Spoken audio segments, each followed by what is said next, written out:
anticipa les da la bienvenida. Tuvimos una suerte increíble porque por la huelga quizás nos iban a privar del local. Sin embargo, gracias a Dios, los abuelitas se van temprano a la casa y pues ya no pueden regresar. Y tenemos un gusto y un agrado a nuestro expositor, el doctor Roberto Carlos Reinaldi Román. Él es bastante académico y siempre nos ha gustado la aceptación de la presentación porque le gusta crear también polémica, y este tema de prisión preventiva está creando en algunos casos en la magistratura cierta polémica. Para comenzar, lo dejo con el doctor Roberto. Gracias, doctor Guillermo, Andrés, por la Academia de Magistratura, siempre con la gentileza de invitarme. Para mí es un privilegio estar con ustedes esta tarde. Y el doctor Guillermo ha empezado con el punto exacto. No pretendo hacer una descripción o una ponencia descriptiva de lo que es la prisión preventiva, no hacer una ponencia refiriendo que la prisión preventiva es una medida cautelar que los presupuestos deciden manejar. Lo que pretendo es crear un poco de debate.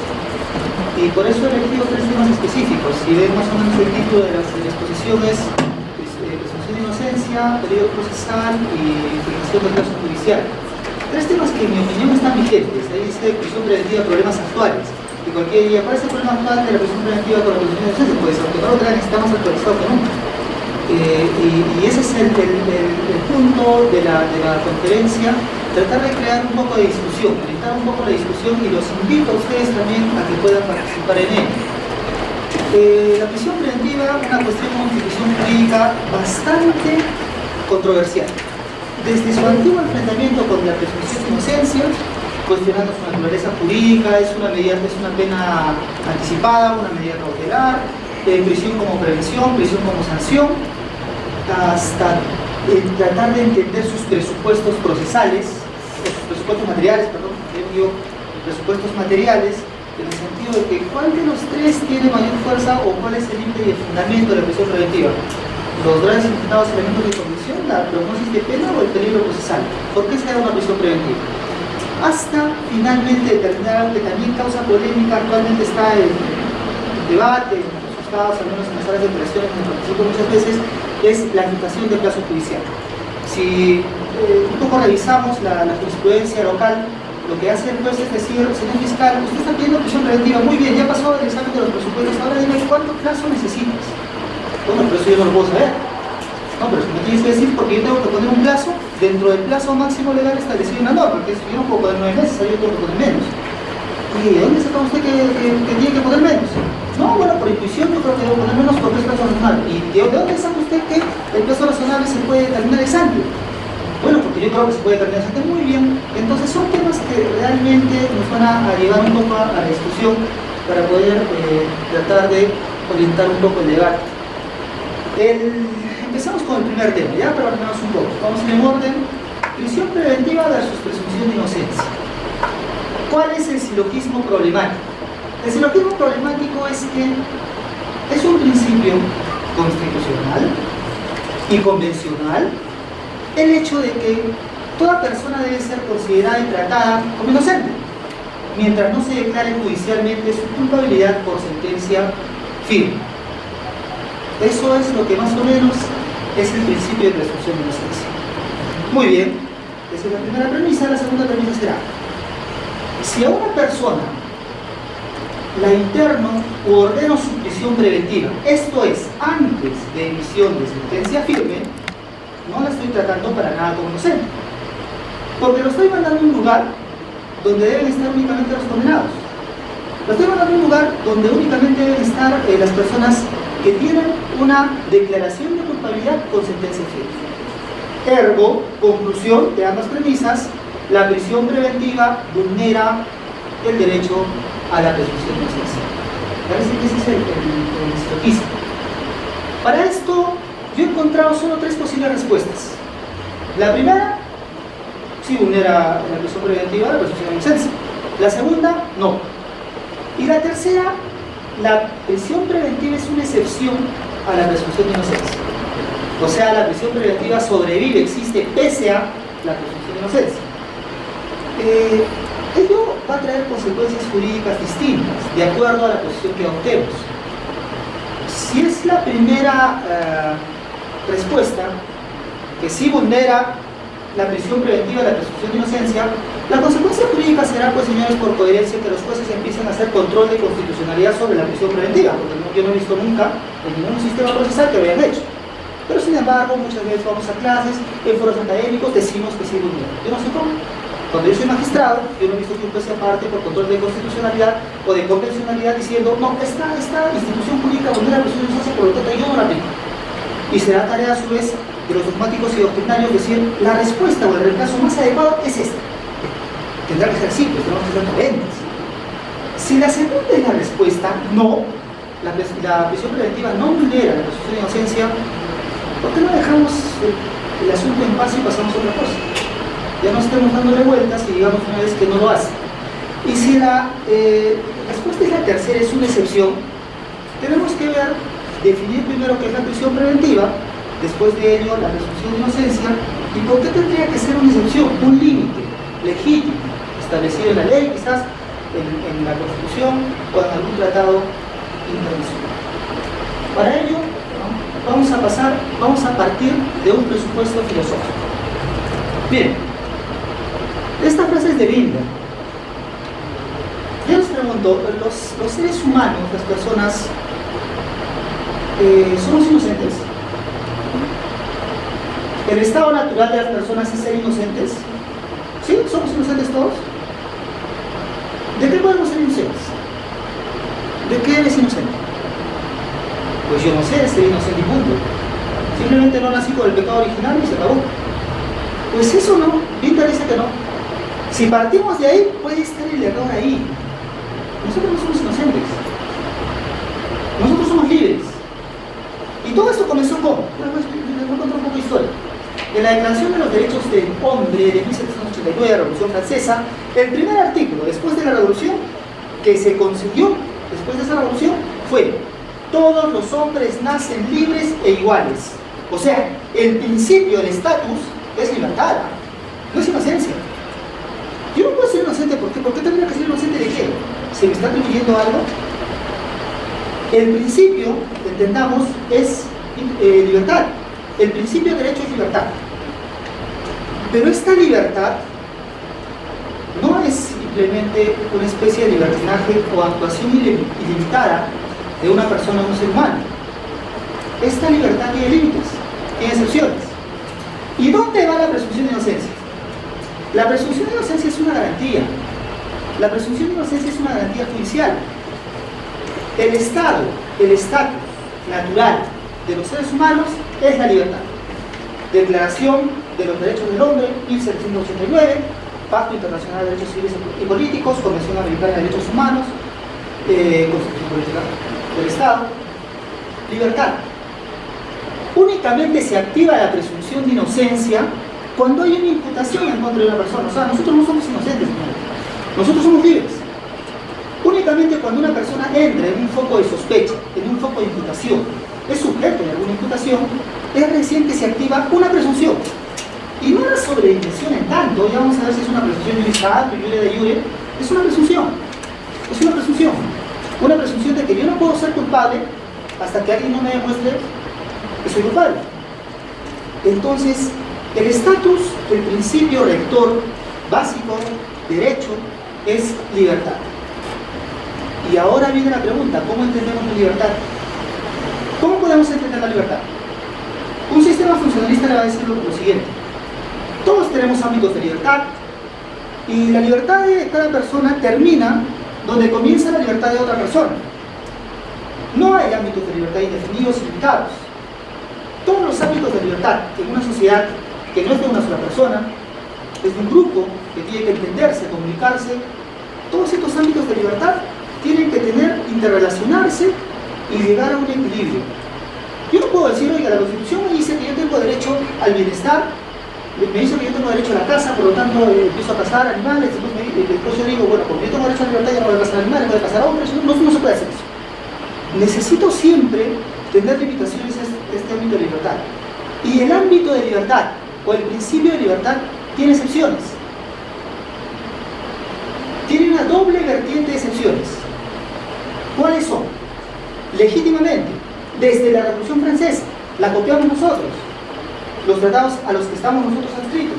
nuestra Constitución, nuestro Código Procesal Penal.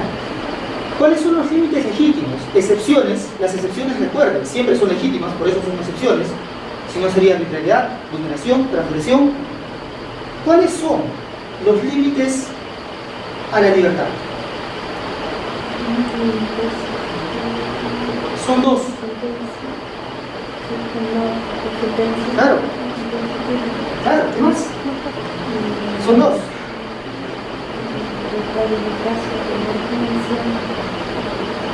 Las excepciones son dos: penas o medidas de seguridad después de un proceso, después de la declaración de culpabilidad, y medidas cautelares. ¿De dónde hemos sacado que una medida cautelar no es legítima? Desde la Revolución Francesa. Porque ahí lo que dice es: todos somos libres, toda detención arbitraria es ilegal, pero toda detención no es ilegal, solo la arbitrariedad. Penas y medidas de seguridad después del proceso. Durante el proceso, medidas cautelares. En el proceso penal, sí, en el proceso penal.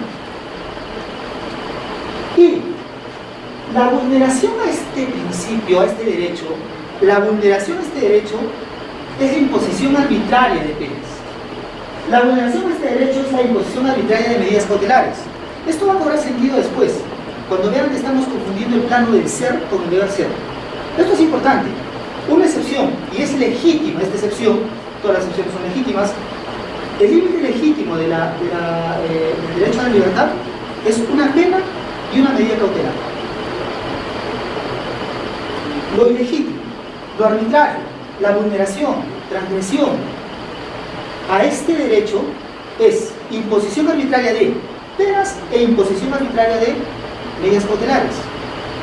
Eso es más o menos cómo se puede entender el principio de derecho de libertad. Más o menos ahí pueden entender que no somos inocentes, somos libres. Y esta libertad no implica una actuación ilimitada en cada esfera personal. Yo organizo mi mundo, todos organizamos nuestro mundo, tenemos familia seguramente, tenemos un hogar, tenemos trabajo, tenemos negocios, una religión, política, deporte, no lo sé. Dentro de ese mundo que yo organizo, no puedo vulnerar ningún derecho de otra persona que también a su vez está organizando su mundo paralelo al mío. Y esas son precisamente las restricciones o las excepciones a este principio de libertad. ¿Y dónde entra a tallar ahora la presunción de inocencia? Que es más o menos lo que quiero comunicarles. Miren, tenemos un principio de libertad con sus excepciones. Ese es el principio de libertad, establecido ya. La presunción de inocencia no está al nivel del principio de libertad, no interfiere en el mismo nivel con el principio de libertad. No es una ruptura que realiza o que toca al principio de libertad o a las excepciones del principio de libertad, no. La presunción de inocencia es una garantía judicial para desarrollar este principio. Es una garantía judicial que se desarrolla al margen de este principio. Y este principio ya les dijera: libertad más excepciones. Entonces, si nosotros evaluamos esto así, vamos a tener que la presunción de inocencia nunca tuvo por qué colisionar o enfrentarse con la prisión preventiva. El error está después, yo les voy a explicar. Convención Americana de Derechos Humanos, artículo 7, derecho a la libertad. Convención Americana de Derechos Humanos, artículo 8, garantía judicial, Pacto Internacional de Derechos Civiles y Políticos, garantía judicial, presunción de inocencia. Siempre cuando encuentren en los tratados o en la Constitución, todos tenemos derecho a la libertad, punto seguido va a decir: por lo tanto, nadie podrá ser detenido arbitrariamente. Por lo tanto, nadie puede ser privado de su libertad de forma arbitraria. El Pacto Internacional de la Convención Americana reconoce la prisión preventiva como necesaria. Dicen: la libertad es la regla, ¿de acuerdo? ¿Y la excepción cuál es? Sí, eso es lo que estamos diciendo. La libertad es la regla. ¿Y cuál es la excepción? La prisión preventiva.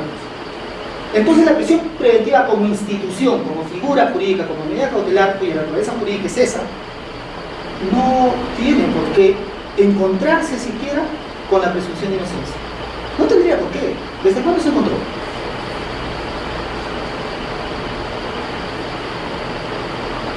Y ahora vamos a ver, ahora sí vamos a ver qué es la presunción de inocencia, porque ya hemos hablado más o menos cuál es el diseño en el que nosotros nos hemos desenvuelto.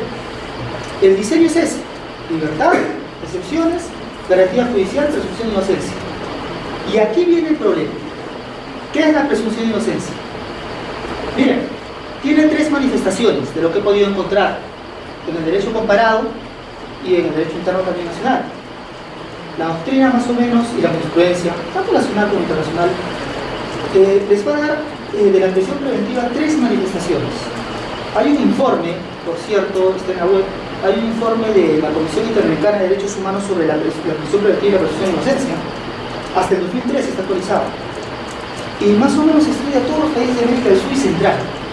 Y hay un capítulo en ese informe que indica cuál es el enfrentamiento que tiene la presunción de inocencia con la prisión preventiva. En este caso hay tres manifestaciones, tres excepciones si se quiere. El primero es la presunción de inocencia como principio informador del proceso penal. Un principio informador del proceso penal. ¿Qué significa? ¿Qué implica? Que la presunción de inocencia es una garantía o un sistema de garantías que tutela la inocencia, que lo único que hace es tutelar la inocencia, que no permite el paso a una presunción de culpabilidad y que informa todo el proceso penal, todo está presente en todo el proceso penal, a fin de que se pueda tutelar un estatus a partir de un proceso penal, a partir de una imputación de inocencia para el imputado. Eso es lo que nos dice esta manifestación, un principio general de información a un proceso en el único que funciona. La presunción de inocencia es el proceso penal. La otra manifestación es como regla de tratamiento del imputado. Y aquí sí se van a dar cuenta que aquí está el problema. Regla de tratamiento del imputado. Entonces, la doctrina y la jurisprudencia dicen lo siguiente: oye, si las normas me dicen que yo debo considerar y tratar a una persona como inocente, ¿cómo puedo enviar a esa persona a prisión donde están los condenados? Eso no parece lógico. Eso sí no parece lógico. Entonces, la segunda excepción es regla de tratamiento del imputado. La presunción de inocencia como regla de tratamiento del imputado. Muy bien. Si es una regla de tratamiento del imputado, pues yo quiero saber sus límites. Lo primero que se me ocurre a mí es: díganme cuáles son los criterios objetivos para delimitar esta regla de tratamiento del imputado. Uno, no puedes meterlo a la cárcel porque lo estarías tratando como culpable. ¿Así? Pues bajo esa lógica tampoco puedo darle detención domiciliaria, ¿no? Lo estaría tratando como culpable. Y podría pagar sus bienes, es una medida cautelar, pero es real. No puedes pagar sus bienes porque lo estás tratando como culpable. Oye, ¿puedes ponerle restricciones a la libertad? No, tampoco le puedes poner porque lo estás tratando como culpable. Y desalojo preventivo tampoco. Pensión anticipada de alimentos, no, olvídate. Siempre lo vas a estar tratando como culpable. Ese es el problema con esta excepción, es muy difusa. Nosotros decimos que vulneramos el principio de presunción de inocencia si presentamos al imputado en público frente a los medios de comunicación. Me parece que ya hay en marcha una acción de inconstitucionalidad en contra del Decreto Supremo 005/2012, que a su vez derogó un Decreto Supremo 0195, me parece, que el Decreto Supremo 0195 prohibía que se presente a los imputados ante la prensa, ante los medios de comunicación, ya sean como imputados o como culpables. Y de lo que he visto, no sé, llegaría a decir quién ha presentado la acción. Tengo conocimiento a través de una comunicación indirecta con el doctor Castillo Alba, que él indica que ha presentado una acción de inconstitucionalidad, pero eso es todo. Bueno, qué buena tarea para el Tribunal Constitucional. El Tribunal Constitucional va a tener que ponderar, o va a tener que decidir si presentar a una persona a los medios de comunicación diciendo que está detenido y que se le han encontrado armas de fuego o droga, vulnera el principio de presunción de inocencia. Y otra vez caemos en lo que siempre solemos caer: intuición. No nos gusta mucho esa palabra, pero sí, es verdad, pues, intuición. Resolvemos las cosas intuitivamente. ¿Y saben por qué? Porque todo es presunción de inocencia. Cuando nosotros tomamos esta excepción de presunción de inocencia como regla de tratamiento del imputado, todo es presunción de inocencia. Dices, no lo puedes presentar a los medios de comunicación como culpable. Y si yo lo presento a los medios de comunicación y digo, por si acaso no es culpable todavía, señores, ¿ah? ¿Se le ha encontrado droga? Sí, pero no es culpable. ¿Se le han encontrado las armas? Sí, pero no es culpable. ¿También vulnera el principio de presunción de inocencia? O cuando atribuyo la comisión de un delito a una persona y le solicito o requiero una medida cautelar, pues también vulneraré el principio de presunción de inocencia porque yo lo estoy tratando como inocente. Me acuerdo de unas palabras de Aníbal Fenol. El profesor Aníbal Fenol decía eso. Oye, imagínate, ¿la policía trata como inocente al imputado? No, porque no es el rol de la policía tratar como inocente al imputado. ¿El fiscal trata como inocente al imputado? No, porque no es su rol. Entonces de ahí nomás nos desprendemos una conclusión, de que la presunción de inocencia no puede tener esta acepción, por imprecisa, difusa, confusa. ¿Cuáles son sus límites? ¿Cuál es el fundamento?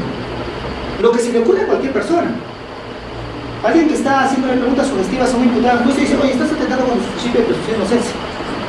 Alguien que esté en un juicio público dice, no le tomes la cara porque estás atentando contra el principio de presunción de inocencia. Disculpen, cuando comencé la charla les dije eso, que no era una exposición convencional, tendía a traer discusión. Así que precisamente es lo que se quiere y lo que falta actualmente. Yo veo eso, veo que falta un poco de debate.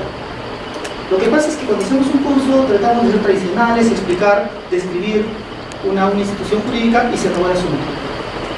Yo solo les digo, por favor, denme una razón, límites concretos, seguridad, para poder definir un principio y sobredimensionarlo tanto. Esa es la segunda excepción. La primera, principio informador del proceso penal como regla de tratamiento del imputado, y la tercera, que parece que estaba pensada el principio de presunción de inocencia. Principio de presunción de inocencia como regla de distribución de la carga de la prueba. Presunción de inocencia como regla de distribución de la carga de la prueba. ¿Qué implica esto? Que si alguien te imputa un delito, si alguien te atribuye la comisión de un delito, tú no tienes que probar que eres inocente, porque te privilegia una presunción. Eres beneficiario de una presunción. Esta presunción es inocencia. ¿A quién le corresponde probar lo contrario? Pues al acusador, al Ministerio Público, tendrá que corresponderle que tú no eres inocente. Y le corresponderá a él probar y declarar el estado de culpabilidad al juez. Porque el juez no podría declarar un estado de inocencia, ¿verdad? Ya la tiene, ya se presume. Pero sí requiere una declaración de culpabilidad por el juez. Ese es el tema. Si se van a dar cuenta, la doctrina, la jurisprudencia, cuando hablan sobre el principio de presunción de inocencia, se ocupan más en este tema, como regla de distribución de la carga de la prueba.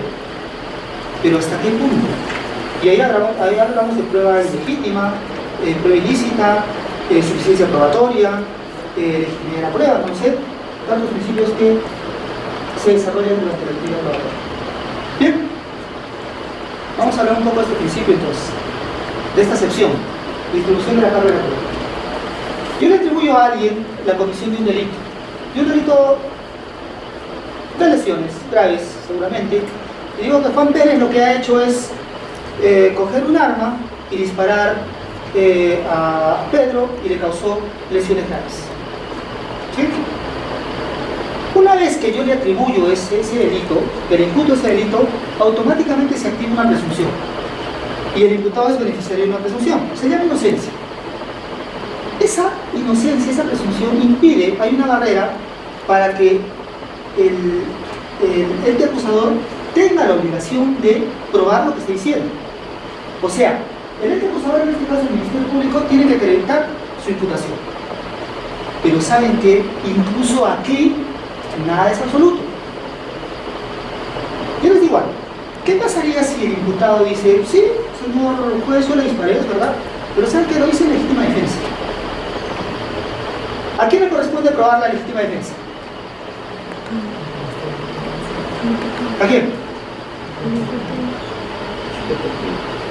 ¿Al Ministerio Público? Entonces, ¿a quién? ¿Al imputado? Porque lo contrario sería obligarle al Ministerio Público a acreditar la inexistencia de la legítima defensa. Miren, prueba diabólica, prueba de hechos negativos.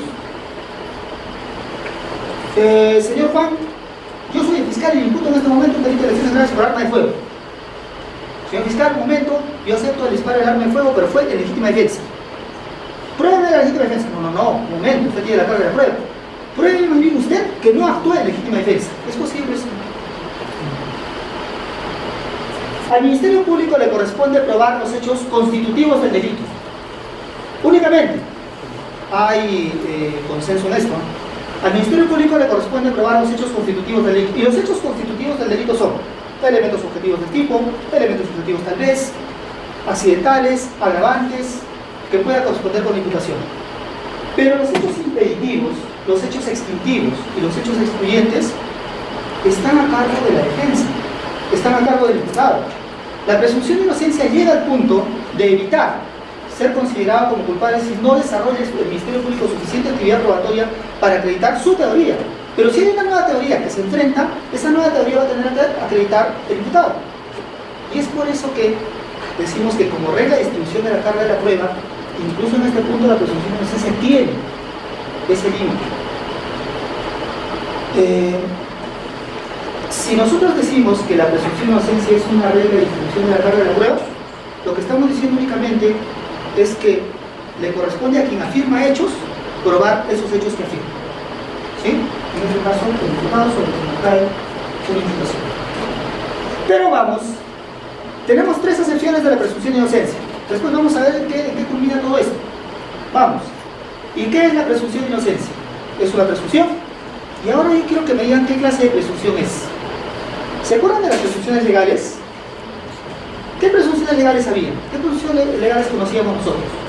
Una presunción iure de iure y una presunción iuris tantum, ¿verdad? Presunción iure de iure y presunción iuris tantum. Perfecto. ¿Cuáles son las características de estas presunciones? Simplemente la admisión o no de actividad probatoria. Dense cuenta que las presunciones siempre tienen que ver con actividad probatoria. Las presunciones legales siempre tienen que ver con actividad probatoria. No por nada dicen que la presunción iure de iure no admite prueba en contrario y la presunción iuris tantum sí admite prueba en contrario. Tiene que ver directamente con la actividad probatoria. ¿Y qué pasó con la presunción de inocencia? ¿En cuál de las dos está? En alguna tiene que estar, pues. ¿Es una presunción iure de iure? No, porque estamos hablando de que la presunción iure de iure es una verdad legal, una ficción legal si quieren, que no admite ninguna prueba de contrario. ¿Quién me dice un ejemplo en el derecho penal, no lo sé, de una presunción legal iure de iure? Imagínense el delito de violación de menor de 14 años. Dice el tipo que si una persona tiene acceso carnal con un menor de 14 años, comete un delito de violación a la integridad sexual si quiere, pero violación al fin y al cabo. Esta norma presume que una persona menor de 14 años no tiene capacidad de consentimiento. Esta norma presume que una persona que es menor de 14 no puede discernir sobre su ámbito de libertad sexual. Eso es lo que presume. Bien. Imagínense un caso. El fiscal atribuye un delito de violación de menor de edad y la defensa dice, sí, es verdad, tuvo acceso carnal y patrocinado con la menor de 13 años. No lo niego. Bueno, si no lo niegas, ¿por qué no llegas a una conclusión? Porque yo voy a demostrar lo siguiente, señor juez. Yo voy a demostrar que esta menor de 13 años tenía capacidad de discernimiento. Podía escoger tener acceso carnal con una persona o no tener acceso carnal. Entonces, yo quiero que se centre el juicio en determinar que esta persona, esta menor de 13 años, tiene capacidad de discernimiento en el ámbito sexual. ¿Es posible? ¿Y por qué? ¿Por qué no puede haber actividad probatoria para esta presunción? Porque es una presunción iure de iure. Se presume ya por la ley, arbitrariamente si quiere, no es momento de discutir eso, pero se presume ya que esta persona, menor de 14 años, no tiene esa capacidad. Y no puede haber actividad probatoria, no se puede admitir actividad probatoria para determinar que en este caso concreto, esta menor sí tenía, pues, tenía una amplia experiencia, no sé, y además necesitaba el querido. No se puede determinar eso, es imposible, no va a poder. Entonces este es un ejemplo de presunción iure de iure en el caso penal. ¿Y cuáles son las presunciones iuris tantum? Y miren, otra vez, las presunciones siempre tienen que ver con actividad probatoria. ¿Cuáles son las presunciones iuris tantum? Aquellas que sí admiten actividad probatoria. Aquellas sí, que sí son posibles derrotarlas, que son derrotables mediante una suficiencia probatoria. Un ejemplo de una presunción Juris tantum. En el derecho civil encontramos a cada momento. Artículo 912 del Código Civil. Todo poseedor es reputado propietario. ¿Sí? Se presume poseedor propietario. Bien. Pero se presume propietario mientras no se demuestre que no es propietario. O al poseedor de un bien se presume que también es, o al propietario de un bien se presume que también es propietario de los accesorios del bien. Claro, se presume que es propietario de los accesorios del bien mientras no se demuestre que no es propietario de los accesorios del bien. Entonces admite discusión probatoria para poder derrotar esa presunción. En el derecho penal es discutible, no sé, el artículo 401 del Código Penal van a encontrar un delito de enriquecimiento ilícito. Este delito de enriquecimiento ilícito va a decir que si un funcionario se enriquece y incrementa su patrimonio de forma ilícita, comete un delito. Y va a decir a continuación que es indicio de la comisión de este delito el hecho de que sus bienes o el incremento patrimonial sea distinto a la declaración jurada de bienes y rentas. Es decir, si lo que yo hago es demostrar que hay una declaración jurada de bienes y rentas con un ingreso menor al que realmente tiene, es un indicio, es una presunción de enriquecimiento ilícito. Claro, se presume que se enriqueció ilícitamente a menos que se demuestre que no se enriqueció ilícitamente. Es una presunción. Yo instante sí, pero es una presunción. Ahora, yo quiero preguntarles, ¿en cuál de las dos se encuentra la presunción de inocencia? Porque la presunción de inocencia, señor, es una presunción legal, ¿no? No es una presunción judicial, es legal. ¿Y en cuál de las dos está? Miren, la doctrina lo que ha dicho es lo siguiente: la presunción de inocencia no está ni en las presunciones iure de jure, ni en las presunciones juris tantum.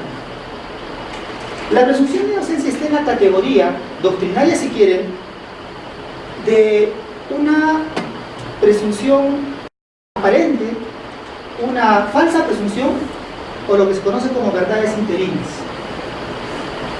Pues ya no entiendo por qué, si yo pensaba que la presunción de inocencia era una presunción juris tantum, porque admite prueba en contra, yo no sé por qué va a estar en otra categoría que ni siquiera conozco. Por lo siguiente,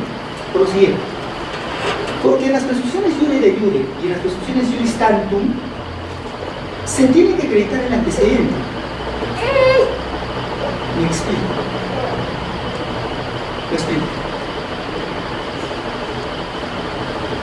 Para que yo haga uso de la presunción jure de jure en el caso de la violación sexual del menor, tengo que acreditar que este menor tiene menos de 14 años. Y recién se activa la presunción. Tiene que haber acreditación. Para que yo haga uso de una presunción juris tantum, el poseedor se presume que es propietario del bien, tengo que acreditar mínimamente que es poseedor, para después activar la presunción y es propietario. Esto es, en ambas presunciones se tiene que acreditar el antecedente. La presunción de inocencia no. Increíblemente, la presunción de inocencia no se tiene que acreditar ningún antecedente. Una persona es inocente desde que se le atribuye un delito. Y esa atribución del delito no le corresponde al ámbito de la competencia de la persona imputada. Le corresponde a la injerencia de otra persona. Y se activa inmediatamente la presunción de inocencia. Yo no tengo que acreditar ningún antecedente para que se presuma mi inocencia. Únicamente se tiene que constituir, tiene que haber una atribución de imputación por parte de un ente acusador. Eso es todo. Y se activa la presunción. La garantía se activó. Y más bien, el beneficiario de la presunción, en este caso la presunción de inocencia, se beneficia de ella precisamente por el actuar de otro. En las demás presunciones no. El beneficiario de la presunción tiene que acreditar el antecedente. Si yo quiero como fiscal beneficiarme de la presunción de un delito de violación de menor de 14 años, tengo que acreditar que en el momento del acto sexual tenía menos de 14 años. Yo soy beneficiario de la presunción como Ministerio Público, voy a ganar el caso y tengo que acreditar el antecedente.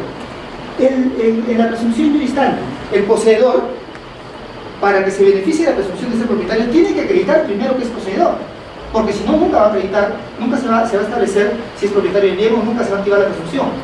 En la presunción de inocencia, no se tiene que acreditar el antecedente para nada. Es por eso que se distingue por parte de la doctrina entre presunción de iure y juris tantum, se le da una tercera nominación, categoría, a la presunción de inocencia, que es la de verdad interina, falsa presunción o presunción aparente. Muy bien. Tenemos entonces hasta acá, señores, una especie de delimitación de conceptos. Hemos delimitado algunos conceptos. El primero es: vivimos en un estatus de libertad. Todos somos libres y no somos inocentes. Solo se presume nuestra inocencia cuando hay una imputación de por medio. Este estatus de libertad tiene excepciones, y esa es la base para poder desarrollar todo este estatus de libertad en un proceso judicial. Y una de las garantías judiciales para desarrollar este estatus de libertad con excepciones es la presunción de inocencia.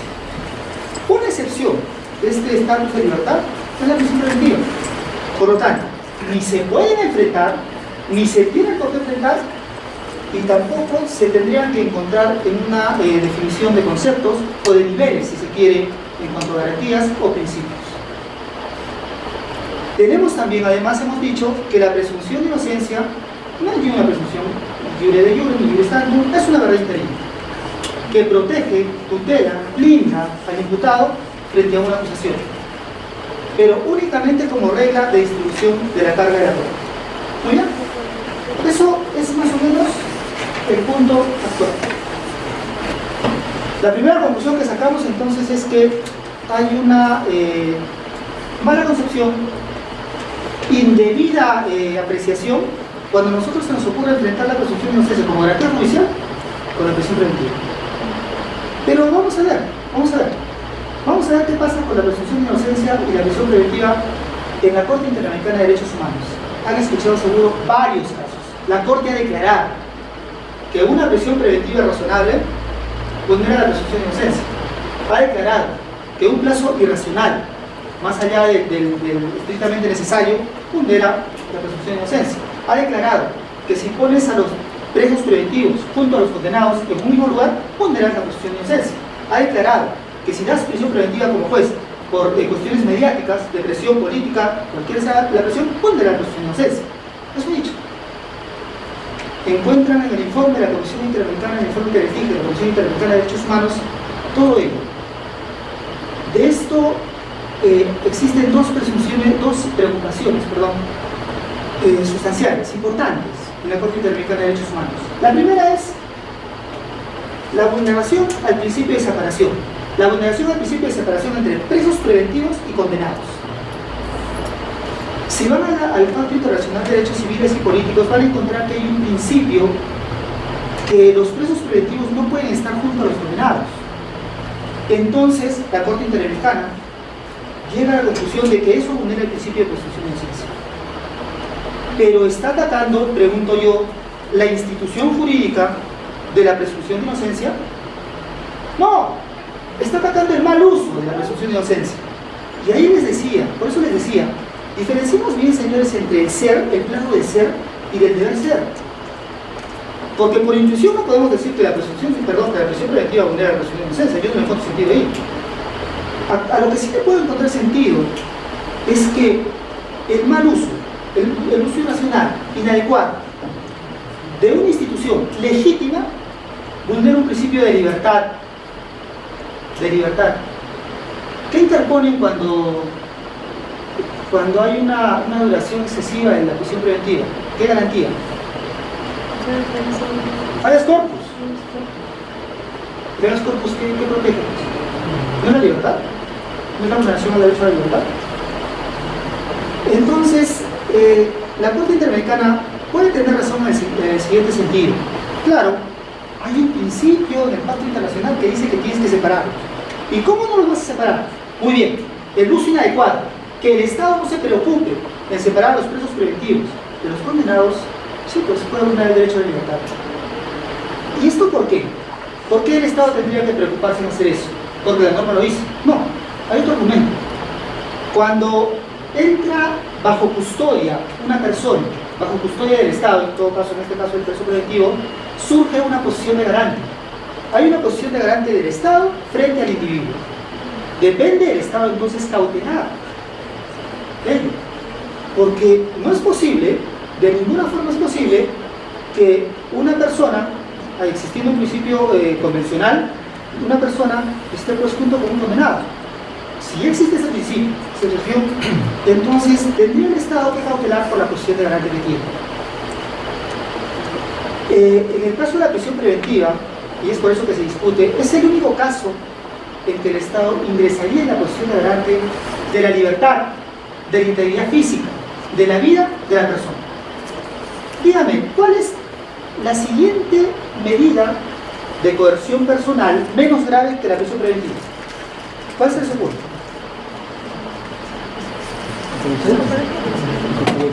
¿Detención domiciliaria tal vez? Claro. La detención domiciliaria está en un grado menos que la prisión preventiva. Después viene la comparecencia, claro, la restricción a la libertad. En la detención domiciliaria, el Estado tiene posición de garante respecto de la vida, de la libertad y de la integridad física del sujeto. Ya hemos dicho que la prisión preventiva sí, porque entra bajo su custodia. Si yo tengo a mi cargo a un sujeto, yo soy garante de la libertad, la vida y la integridad. En el caso de la detención domiciliaria también, ¿el Estado es garante de su vida, de su integridad, de su libertad? Parece que no. En la comparecencia con restricciones a la libertad. Bueno, hay muchas restricciones, en el Código Procesal Penal. ¿El Estado se vuelve garante de la libertad? Pues parece que no. Lo que se quiere ahí es que el mismo sujeto desplace o desarrolle ámbitos de autoprotección, de incumbencia, que le corresponden a él. Ese tiene que salvaguardar. Están llegando a su casa, su domicilio, el domicilio que le ha fijado, o están restringiendo su libertad para que él haga determinadas actuaciones de forma limitada. Eso es. En cambio, la prisión preventiva, sí, tiene una posición adelante, está a su cuidado, está a su cargo. Perfecto. En este sentido, si yo mal utilizo y los coloco en un mismo lugar a presos preventivos y a condenados, ¿cuál es el problema? El problema es la prisión preventiva.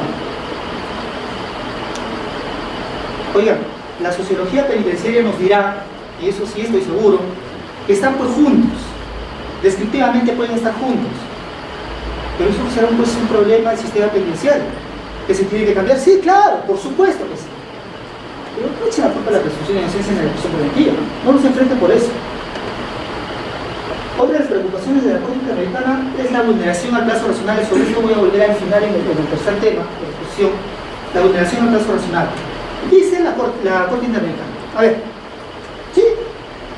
Generalmente los estados no se autoimponen límites, ¿no? Límites plazos legales, porque yo estoy a favor de la doctrina del no plazos. La doctrina del no plazo implica que solo uno puede ser preso preventivo por el plazo estrictamente necesario. ¿Cómo voy a controlar el plazo estrictamente necesario? Voy a controlarlo pues concurrentemente cuando ya esté pasando el plazo, o posteriormente cuando se vulneró el derecho. Ahí tengo que controlarlo. ¿Lo puedo controlar antes? No lo puedo controlar antes. Perfecto. Pero si un estado se autoimpone un plazo como el nuestro dice que en los procesos simples puedo tener hasta 9 meses de prisión preventiva y en los complejos hasta 18. Muy bien, de acuerdo. Entonces, lo único que ahí dice la Corte Interamericana es que una vez pasado ese límite del plazo máximo legal, hay una presunción de irrazonabilidad del plazo, pero nada más. Esta presunción de irrazonabilidad del plazo puede ser correcta o incorrecta, porque puede haber prolongación de prisión preventiva, ¿no? O puede terminar antes del plazo legal, el plazo máximo legal de prisión preventiva, claro. Solo hay una presunción de irrazonabilidad. Muy bien, si el Estado se autoimpuso, mínimamente tiene que respetar eso, lo que el mismo Estado se autoimpuso. Pero ¿qué pasa? Si existe un plazo ya irrazonable, que tiene, por ejemplo, imagínense que el plazo llegue ya a los límites en que llegaría una pena probable. Les explico. Hay una prisión preventiva por un delito de estafa. Tiene de 1 a 6 años, si no me equivoco, si no ha cambiado el código, y hacen una prognosis de pena probable en la prisión preventiva que llega a 4 años y medio. 4 años y 6 meses es la pena probable, pero por lo tanto la hay prisión preventiva porque se concurren los presupuestos, o no sé por qué circunstancias la hay prisión preventiva. ¿Qué pasaría si con prolongaciones, nulidades, pérdidas de plazo, esta persona ya está por los 3 años? Eso es lo que le preocupa a la Corte. Dice, yo ya no entiendo. Si ya va a estar por los 3 años, ya parece que se está acercando a la pena que le hubieran dado. Entonces esto ya es irracional. Pero ojo, no se iba enfrentando a la presunción de inocencia. Condenarán por la libertad. Interpondrán habeas corpus. Y precisamente ese es el problema. ¿Hasta cuánto puedo tolerar como Estado para la duración de una prisión preventiva. Ya les he dicho los plazos ordinarios. Si van al artículo 274 del Código Procesal Penal, van a encontrar ahí una norma que dice prolongación de prisión preventiva. No vayan al primer párrafo, vayan al último. Y va a decir que en caso de sentencia condenatoria, cuando esto hubiera sido recurrida, la prisión puede prolongarse hasta la mitad de la pena impuesta. El mismo Estado se puso límites y dijo, lo máximo que puedo llegar como una medida cautelar de prisión preventiva es hasta la mitad de la imposición de condena. Oigan, yo no sé cómo no enfrentan esa norma con la presunción de inocencia, porque esa norma es peor. Imagínense, artículo 2 del Código Procesal Penal, se presume inocente a toda persona que es imputada por un delito, a no ser que sea declarada su culpabilidad por sentencia firme. En el caso de que haya una condena y es recurrida, ¿hay sentencia firme? ¿La presunción de inocencia no sigue vigente acaso? Pero me voy hasta la mitad de la pena impuesta. Se anula la sentencia, nulidad, no hay sentencia. Y tengo prisión preventiva hasta la mitad de la pena impuesta. Ahí también pues seamos coherentes y enfrentarla. Es por eso, porque esta garantía judicial de la presunción de inocencia solo se refiere a la actividad probatoria. No tiene que ir porque hay más allá. Otro supuesto en el que refiere que se vulneraría el plazo razonable es cuando el juez ex ante la petición de una prisión preventiva solicita al fiscal un plazo razonable. El fiscal no le puede dar una respuesta, no es posible dar una respuesta. Oiga, señor juez, mire, yo tengo todos estos datos de investigación, de formalización, pero yo no sé qué va a pasar después. Yo no sé cómo se va a comportar el imputado, yo no sé si habrá huelga del Poder Judicial como ahora no va a haber huelga, yo no sé si este caso lo voy a declarar complejo, no lo sé. Y el juez insiste en fijar un plazo menor o dentro del plazo máximo de ley. Pero es un tema que vamos a tratar aparte. Bien, esta es la doctrina de la presunción de inocencia versus prisión preventiva en la Corte Interamericana. Pueden leer el caso López Álvarez versus Honduras, el caso Acosta Calderón versus Ecuador. Son casos, el primero, incluso la Corte Interamericana declaró que en ese caso, en el caso López Álvarez, la prisión preventiva ya se extendía más allá de la pena probable, y eso ya es irracional. Si se extendía la prisión preventiva más allá de una pena probable, pues ya no tenía razón de ser. Pero vamos un poco a la doctrina. ¿Qué ha dicho la doctrina? La doctrina más crítica ataca no solo el mal uso de la prisión preventiva como lo hace la Corte, porque finalmente, señores, la Corte lo que hace es jurisprudencia, resolver casos concretos. La doctrina lo que hace es atacar la institución misma de la prisión preventiva. O sea, la doctrina dice lo siguiente, y Ferrajoli a la cabeza, Ferrajoli, derecho y razón, teoría del garantismo penal. Ahí van a encontrar 551, 559. Esas 10 hojitas no me las voy a hacer. Toda la teoría que desarrolla Ferrajoli para decir que la prisión preventiva es ilegítima y se contrapone a la presunción de inocencia. Pero vamos a ver qué dice Ferrajoli. Ferrajoli dice, bien, la prisión preventiva es una medida que se enmascara en el derecho procesal, como medida cautelar, pero realmente pertenece al derecho penal material, porque es una pena. Es una pena. La prisión preventiva no es una medida cautelar, es una pena. Porque estás encerrando a este sujeto en el mismo lugar donde deberías encerrar más bien a los condenados, con los que se firmen. Entonces, esta institución, esta medida cautelar, trastoca la presunción de inocencia. ¿Cómo puedo yo considerar a una persona inocente tratándolo como culpable? No puedo hacer eso. No puedo hacer eso. Y otra cosa dice, y además, ¿por qué no meten a la cárcel? ¿Por qué le dan prisión preventiva a una persona? Pues yo no entiendo. Si ustedes dicen que son graves y fundados en nuestra comisión, en nuestra realidad, trayendo Ferrajoli con nuestra realidad, Ferrajoli dice, eso no puedes hacer. Eso no puedes hacer una prisión preventiva porque acá no estás haciendo un control de culpabilidad o no estás evaluando más o menos o pesando cuál es la responsabilidad del sujeto, eso no puede ser. Muy bien, eso es ilegítimo, por lo tanto no me sirve. Prognosis de pena, que para delitos graves, sí es posible para delitos graves, pero eso no implica que yo instituya una medida tan grave como una prisión preventiva. Y tercero, dice, peligro de fuga. Muy bien. ¿Qué pasó con el peligro de fuga y la obstaculización? Ferrayoli dice lo siguiente: si tú tienes miedo, como Estado, de que altere las pruebas, manipule las pruebas, fácil. Sujétalo por breve tiempo, con una conducción compulsiva, tal vez eso dice Ferrayoli, te vas a decir que las páginas, incluso el libro. Sujétalo por breve tiempo y tú como Ministerio Público actúa tus pruebas. Una vez que te salves del riesgo de manipulación de esas pruebas, no tienes por qué tener una persona en prisión preventiva. Será pues otra medida asegurativa, por cortísimo tiempo. Será 24 horas, 48 horas que necesites para salvar ese documento que crees que te lo va a perder, o para recoger ese testimonio que tú crees en el que va a influir el sujeto. Perfecto. No se justifica. ¿Y qué dice sobre el peligro de fuga? Yo le dice sobre el peligro de fuga lo siguiente: ¿tú crees que el sujeto le tiene miedo a la pena, a la gravedad de la pena? No, no le tiene miedo a la gravedad de la pena. Le tiene miedo a la prisión preventiva. ¿Se entiende lo que he dicho?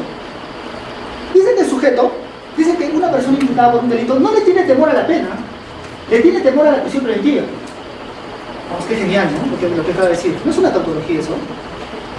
O sea, primero decimos que encerrar a una persona en un mismo lugar da lo mismo. Llámale prisión preventiva, llámale pena, es lo mismo. Después decimos, no, pero yo no tengo miedo a la pena, le tengo miedo a la prisión preventiva. ¿Qué es la prisión preventiva? Y da una especie de solución, al menos ensaya una solución. Ferrayoli dice: yo propongo que las penas no sean mayor a 10 años en todos los países del mundo. Una vez que tú pongas una pena como Estado no mayor a 10 años, no debe tener miedo a la pena. Porque si tú pones penas de 30, 35 años, cadena perpetua, evidentemente, pues causa temor a cualquier persona. Entonces, en ese sentido, si tú dices que es por temor a la pena, y además Ferrayoli lo acepta, Ferrayoli dice que el peligro de fuga es directamente proporcional a la gravedad de la pena. Eso lo dice. Si tú dices que es así, entonces la solución es básica.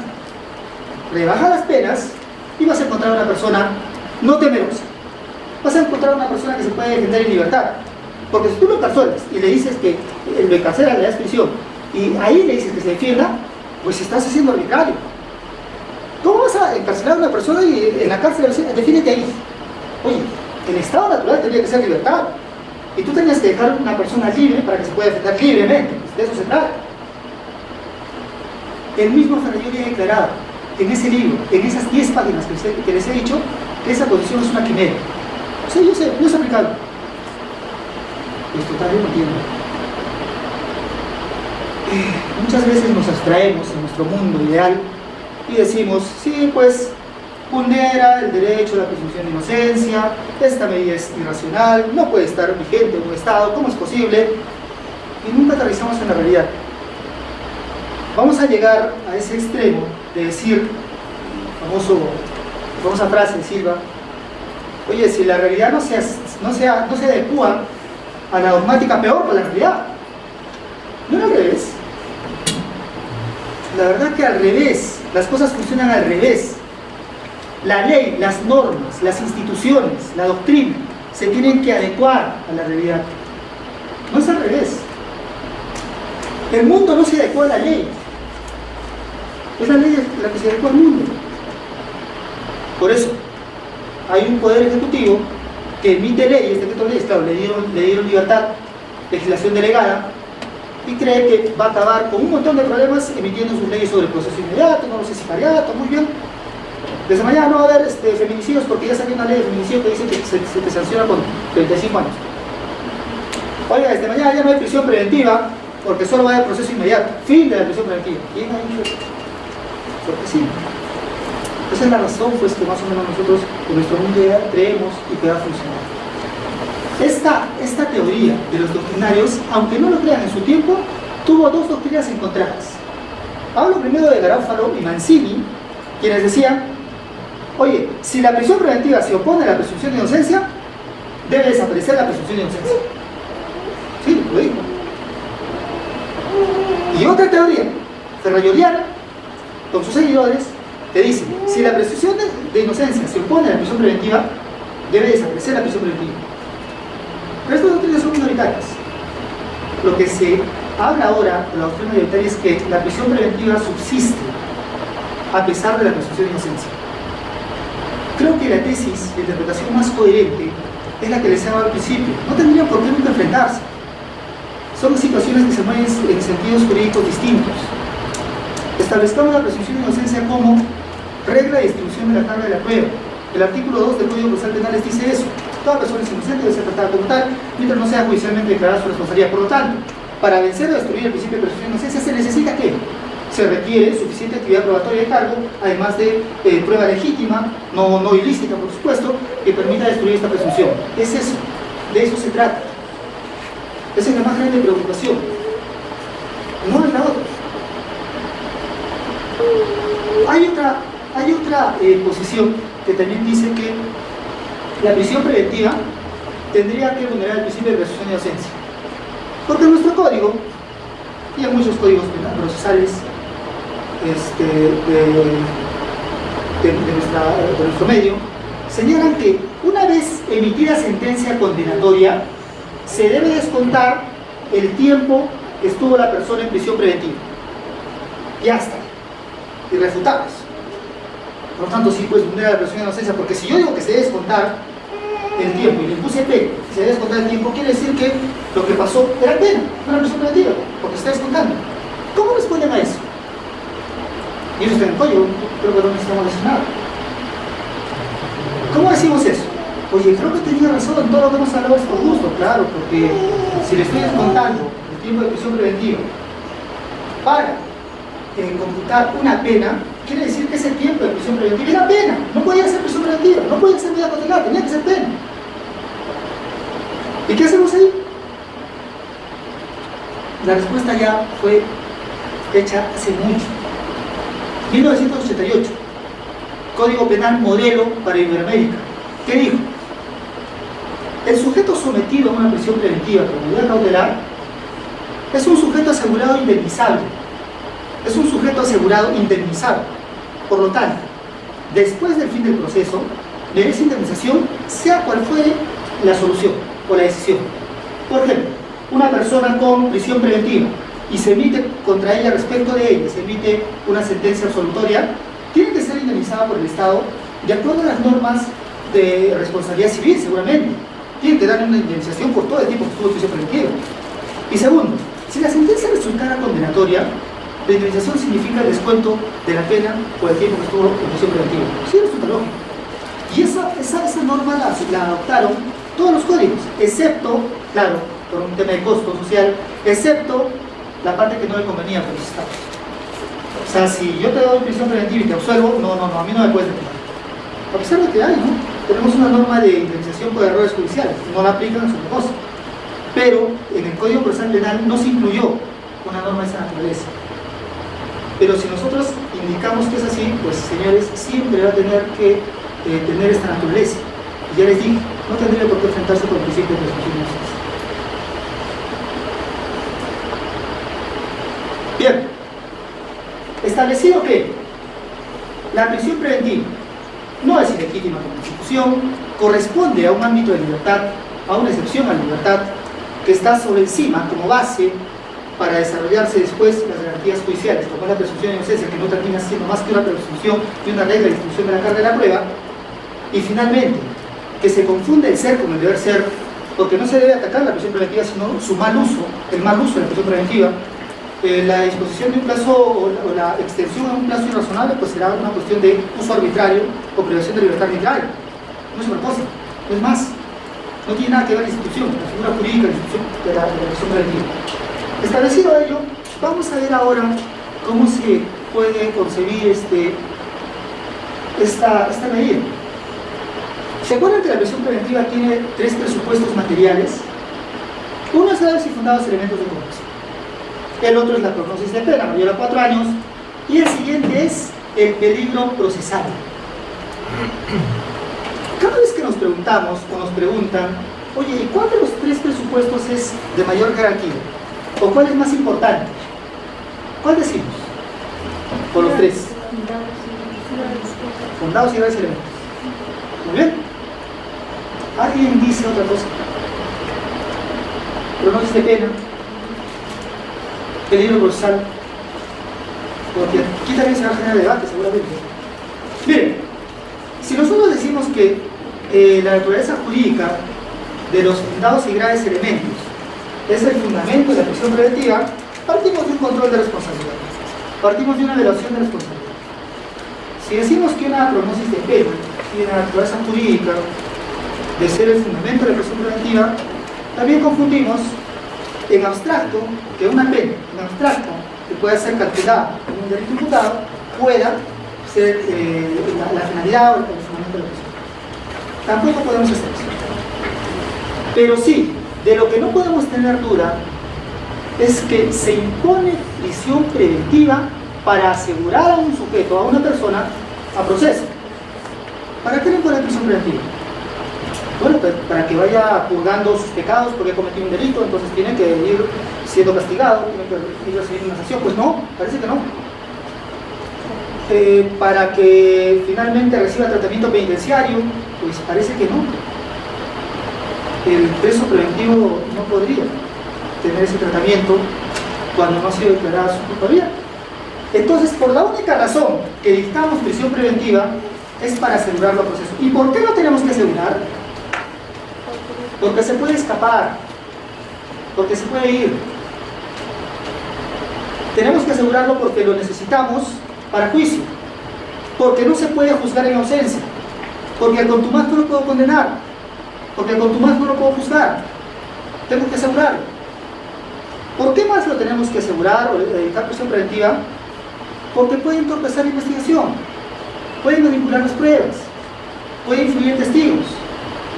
Entonces, lo que podemos tener como consecuencia es que el peligro procesal es el fundamento y la finalidad de la medida. No puede haber otro. ¿Y para qué están los graves y fundados elementos y para qué está la prognosis de pena? Primero, los graves y fundados elementos de convicción tienen la naturaleza de ser presupuesto para fundar el peligro procesal, y la prognosis de pena también. Señores, ahora viene el punto neurálgico de este punto. ¿Por qué una persona se va? ¿Por qué una persona se quisiera escapar, quisiera huir del proceso? ¿Por qué? La pena. ¿Verdad? ¿Alguien duda que no sea la pena? Alguien dice, no, una persona se quiere ir del proceso porque no tiene arraigo. Hasta Ferrayol le ha dicho.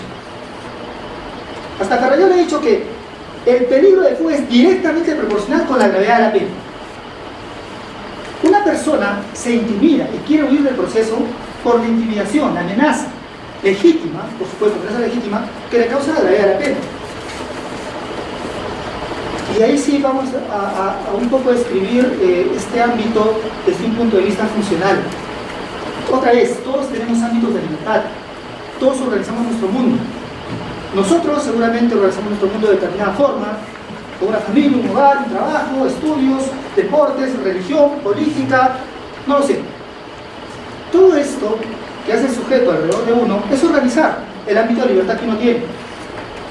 Yo me pregunto, ¿por qué esta persona se querría desarraigar de la familia, del trabajo, de su domicilio, de sus negocios, de la religión que practica, de los estudios que realiza, del deporte que realiza? ¿Por qué se quisiera desarraigar? ¿Por qué se quisiera ir? Porque hay una amenaza fundada de pena, que esta persona le van a privar de su libertad. Y he ahí el meollo del asunto. ¿Por qué comienzan los señores jueces, y bien, también instados por los señores fiscales, por qué comienzan cuando hablan del peligro procesal o del peligro de fuga?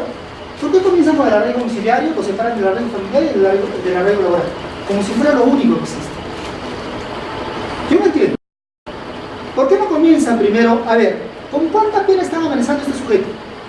A este sujeto le están amenazando con 5 años de pena privativa de libertad. Muy bien, quiero conocer al señor. Señor, usted, pues vivo acá, tengo tal familia, practico esta religión, soy presidente de la comunidad. Muy bien, parece que no es razonable darme una prisión preventiva porque al menos con este temor de esta pena de 5 años no se va a ir. Pero a ver, ¿con qué amenazó este sujeto? Con 30 años de pena preventiva de libertad. ¿Y usted qué hace, señor? señor, yo mire, tengo mi estudio de abogados, soy abogado libre, ¿sabe qué, señor? Así soy abogado, tenga la mejor profesión del mundo, parece que esta pena es intimidante en su situación. Cuando yo suelo decir lo que estoy diciendo, lo que me responde es lo siguiente, que yo creo, que yo estoy afirmando, que solo tomo como único punto presupuesto para el peligro procesal la gravedad de la pena. Eso no es cierto. Yo lo que estoy diciendo, señores, y que se entienda bien, es que la gravedad es la gravedad de la pena la que persuade a un sujeto, a una persona, a alejarse de un proceso. ¿Y eso por qué? Por un principio básico. Un principio básico. Se llama instinto de conservación. Todos tenemos ese instinto. Instinto de protección. Yo no quiero a la cárcel. No importa mucho en ese aspecto el arraigo que tiene si la pena, la gravedad de la pena es fuerte. No han visto alcaldes que se han ido, son jugadores. Aquí en Arequipa ha habido. No me digan pues personajes públicos, toda una vida de políticos. Alcalde en ejercicio. Jueces también, por cierto. ¿No? ¿No es así? Fiscales seguramente también. O sea, me estoy refiriendo no al cargo en sí, me estoy refiriendo a que personas tan arraigadas pueden estar, que señores no les va a importar en el momento que una amenaza legítima de pena sea la que los desarraigue o los haga huir. Por lo tanto, afirmaciones intuitivas, de nuevo, afirmaciones intuitivas, como decir, oye, la gravedad de la pena no es el único criterio, ya lo ha dicho el tribunal, sí, pues ya lo ha dicho, ¿y quién está diciendo que es el único criterio? Lo que estamos diciendo es que desde un presupuesto conceptual, ordenemos las cosas. Yo no sé qué sentido tiene que los señores fiscales digan, pido prisión preventiva en contra de Juan Pérez. El señor Juan Pérez no tiene arraigo domiciliario porque en su ficha de RENIER dice que vive en Caima y sin embargo en la dirección domiciliaria vive en Hunter. Por lo tanto, probado, señor juez, que no tiene arraigo domiciliario. El señor Juan Pérez no tiene tampoco arraigo familiar porque sabe que no tiene esposa ni hijos. El señor Juan Pérez no tiene arraigo laboral porque es taxista y esta actividad la puede desarrollar aquí o en Tumbes. Parece que por ahí no iba, ¿no? Claro, nos hemos encasillado, nos hemos formateado y hemos dicho 3 puntos. Con mucha razón, un señor juez muy lúcido, muy conocido, me dijo alguna vez que esto tampoco era tanta la responsabilidad de ellos, que son los fiscales los que lo piden así. Pero esto tiene toda una historia. Cuando comenzó el Código Procesal Penal, ¿qué hacíamos?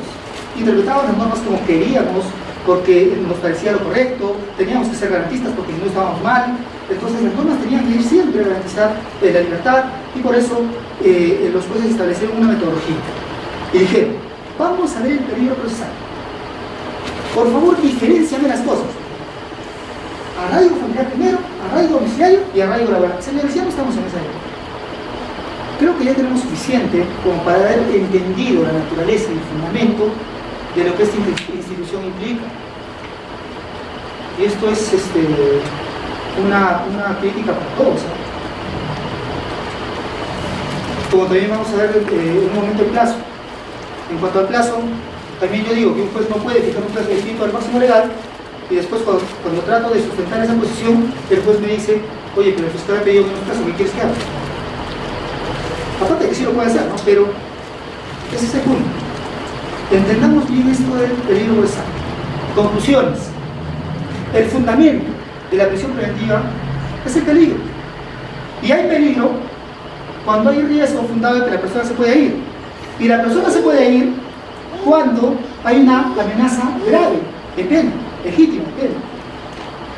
Y en evaluación de esa gravedad de la pena, recién se empiezan a evaluar los arraigos, o el arraigo en el país en completo. Yo me imagino lo siguiente: amenazo a una persona con 4 años y 6 meses de pena privativa de libertad por un delito de lesiones graves. Hacemos nuestro cálculo, los tercios si quieren, no hay problema, y sale 4 años y 6 meses. Lesiones graves. Vamos a poner, en este caso, de lesiones graves, a 2 sujetos. ¿Ya? El primero, Juan Pérez, muchacho del barrio, 21 años, no está estudiando, trabaja en construcción civil, no tiene familia propia. ¿Qué va a pasar? Con una amenaza de 4 años y 6 meses, este muchacho lo que va a hacer es irse. Va a tener que irse. No va a querer ir a la prisión. Va a tener que escaparse, establecerse en otro lugar, no tiene nada por qué quedarse. Ahora pongamos en el mismo caso, ya no a Juan Pérez, sino a Nicolás de las Casas. Esta persona tiene mucho dinero, una profesión, tiene una empresa, muy bien, el señor tiene familia, y viene con una amenaza de 4 años y 6 meses. Yo me pregunto, ¿se va a ir?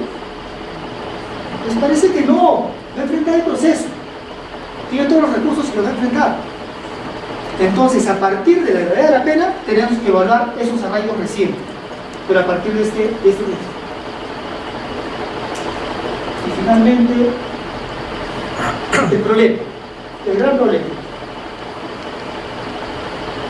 que ya creo que no es tanto problema, ha habido alguna resolución por ahí que ha retrocedido en esto de que los jueces pueden imponer un plazo judicial en la prisión preventiva.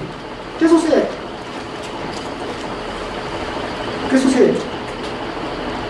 Bien, yo soy fiscal y pido prisión preventiva.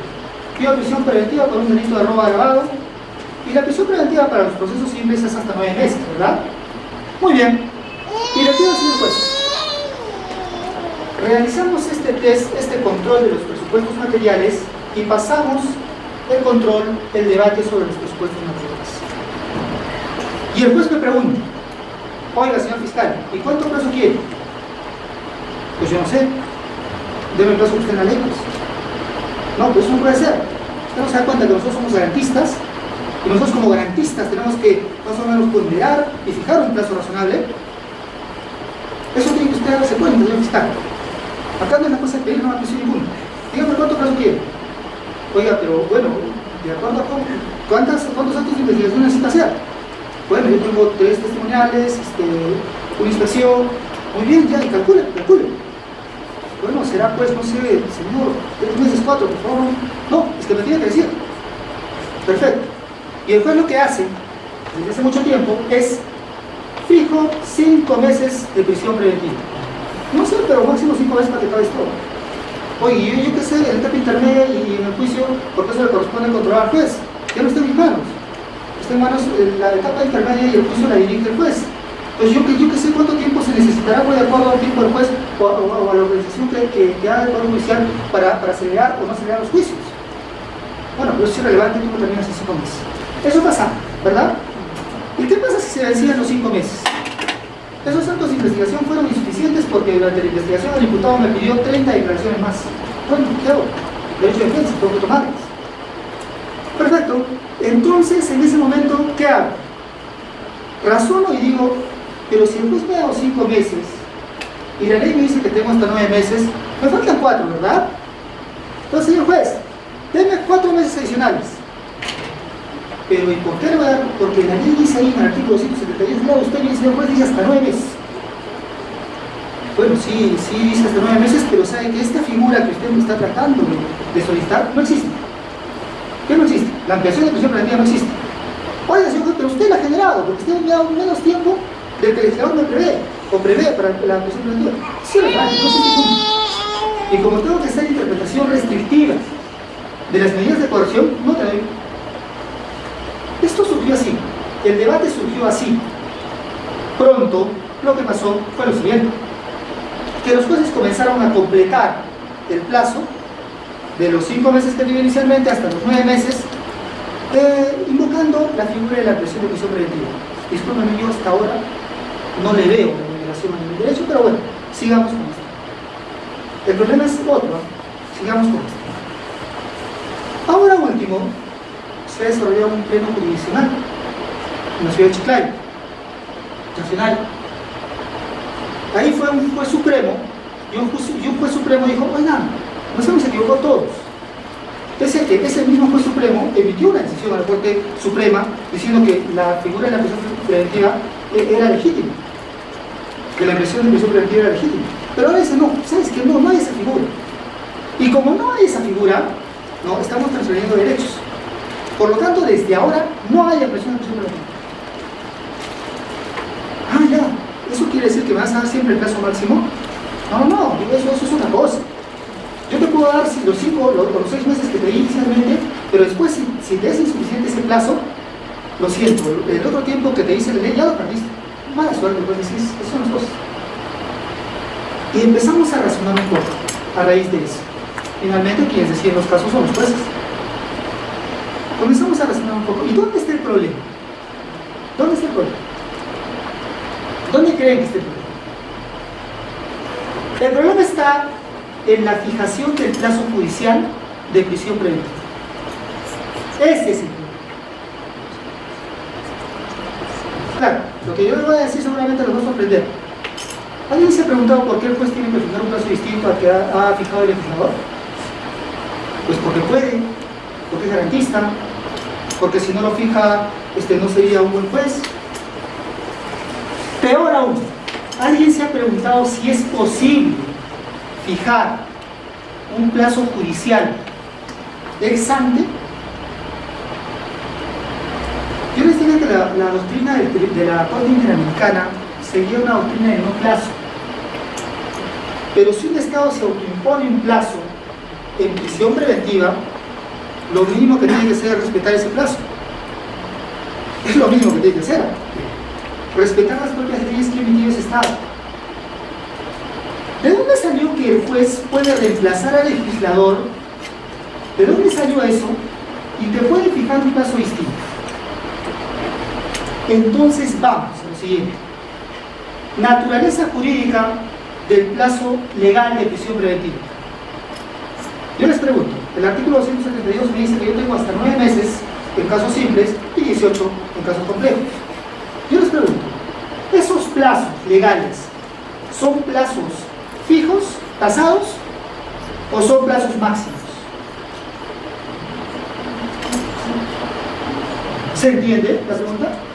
El plazo legal que está en el artículo 272, que yo tengo hasta 9 meses en casos simples y hasta 18 en casos complejos de prisión preventiva, ¿es un plazo máximo o es un plazo tasado? Claro, claro que sí. Es un plazo máximo, no puede ser un plazo fijo. La ley no me puede decir, oye, tú tienes que estar 9 meses.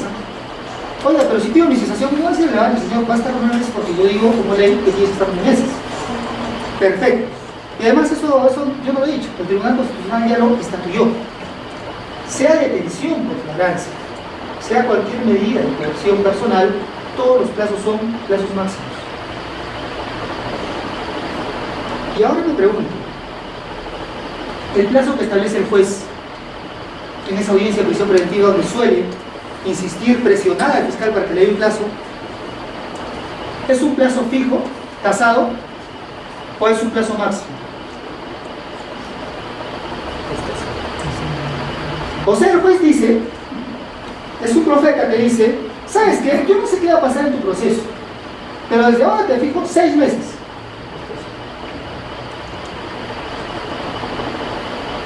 Si nosotros decimos que ese plazo judicial es fijo o es tasado, quiere decir que no puede haber cesación. Oye, pero la ley lo dice, y el juez dijo, el señor juez dijo que eran 6 meses y punto. Te quedas ahí. Oye, pero quiero hacer control de plazos porque el señor fiscal ha estado 5 meses y no ha hecho nada. No, siento, está tus 6 meses y después vienes. No puede ser un plazo fijo. El que establece el juez no puede ser un plazo fijo. Tiene que ser otro plazo máximo. Tiene que ser otro plazo máximo. Tiene que ser otro plazo máximo porque si fuera un plazo fijo, vulneraría la característica de variabilidad de la medida. Toda medida cautelar es variable, toda medida cautelar es provisional, toda medida cautelar es sustituible, modificable. Si fuera un plazo fijo, el judicial vulneraría ese principio, y eso no puede ser. Es poderoso, por lo tanto. Ahora sí, si hemos establecido aquí que el plazo que ha dado el legislador de la prisión preventiva es un plazo máximo legal, ¿en qué lógica puede afirmarse la posibilidad de, dentro de un plazo máximo legal, fijar otro plazo máximo, pero ahora judicial? ¿Alguien me puede explicar? El Tribunal Constitucional, en el caso Chacón Málaga, en el caso Amparo Humala, ha dado criterios, claro, siguiendo la Corte Interamericana, para fijar o determinar el plazo razonable. 3 son los criterios. El primero, la complejidad del caso. Evidentemente la complejidad del caso va a tener incidencia en el plazo razonable.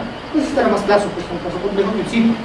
Segundo, la conducta del imputado, la conducta procesal del imputado. Si el imputado de pronto, solo porque se pase el plazo, quiere salir en libertad, si el imputado de pronto exige una serie de actos de investigación que tiene derecho, por cierto, pero digamos que su técnica de defensa, y después interponen unidades, inunidades y algunos mecanismos ya redundantes sobre lo mismo, esta conducta procesal va a ser el desmedro del imputado y va a justificar un plazo adicional. Y el otro criterio es la actuación de las autoridades judiciales. Si hay carga procesal, hay una huelga, pasó algo, se quemó el expediente, no lo sé. Cuando hablo de autoridades judiciales también me refiero a los cargos. No lo sé. Entonces, de acuerdo a esos 3 criterios se puede medir el plazo razonable. Díganme ahora, ¿es posible medir un plazo razonable ex ante? ¿Es posible que el momento en que el fiscal pide prisión preventiva el juez pueda decir, oye, ¿sabes qué? Tu caso no es complejo, por lo tanto menos plazo. El imputado parece de buena fe, no se cometa ninguna conducta imprudente o negligente o lesiva al proceso, menos plazo. Y nosotros, los jueces, somos pues bien, nos preocupamos mucho por los casos de prisión preventiva, menos plazo. ¿De dónde sacamos eso? El Tribunal Constitucional ya ha afirmado que durante la investigación, después de la formalización de investigación preparatoria, se puede declarar un caso complejo. O sea, yo no puedo saber al momento de pedir prisión preventiva si el caso va a ser complejo después o no. ¿Hay la posibilidad de que sea complejo después? Sí, lo puedo ganar después. Yo no puedo saber cuál es la conducta que va a tener el imputado. Yo no puedo saber cuál es la actuación de las autoridades judiciales en el sentido de que sea imputables a ellos o no una dilatación del plazo. Si yo no puedo saber esto, ¿por qué me obceco tratando o insistiendo en conseguir un plazo distinto al que me ha dado el legislador?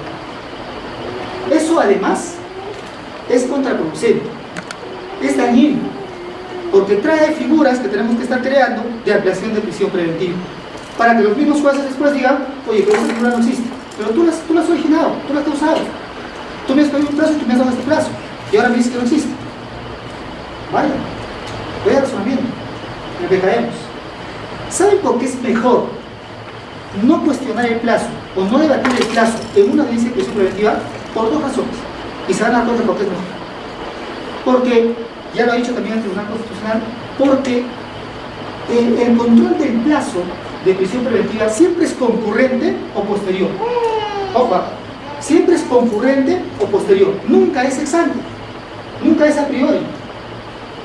Yo sé que un plazo es razonable o irrazonable cuando en el momento en que ya resulta irrazonable, estoy controlando ese plazo. Yo sé que un plazo ha sido razonable después de que ese plazo ya se fue más allá de lo adecuado, del término correcto, proporcional.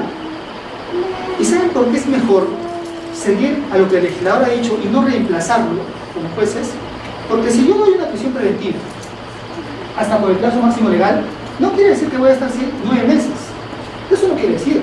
Puedo estar un mes, señor, termino con una intervención que se paga y se acabó.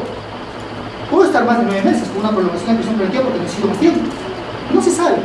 El plazo razonable no es el plazo máximo legal, pero el plazo razonable tampoco es ese plazo máximo judicial que ponen los jueces. Tampoco lo es. Entonces, si yo de prisión preventiva cumplo con evaluar los presupuestos, es el filtro de los presupuestos y además la proporcionalidad y la necesidad de estabilidad, le otorgo a la defensa una herramienta importantísima. Le digo, oye, ese plazo que establece la ley es un plazo máximo legal. Tú puedes hacer control periódico, puedes hacer control de plazos de acción fiscal. Yo como abogado defensor voy, señor juez, mire, ha pasado 2 meses y la carpeta sigue igual. Y el juez controlará concurrentemente, de forma concurrente en ese momento, que sí, el plazo no es justificado. No está justificado ese plazo que esté en prisión preventiva para que finalmente el proceso se paralice, o la investigación se paralice. Pero eso a veces no lo entendemos.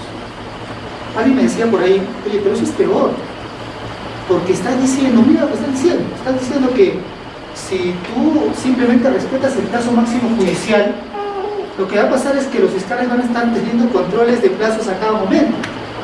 Entonces los vas a poner contra la pared y le vas a avisar a los abogados defensores que pueden hacer. Discúlpenme, si el juez da 7 meses de prisión,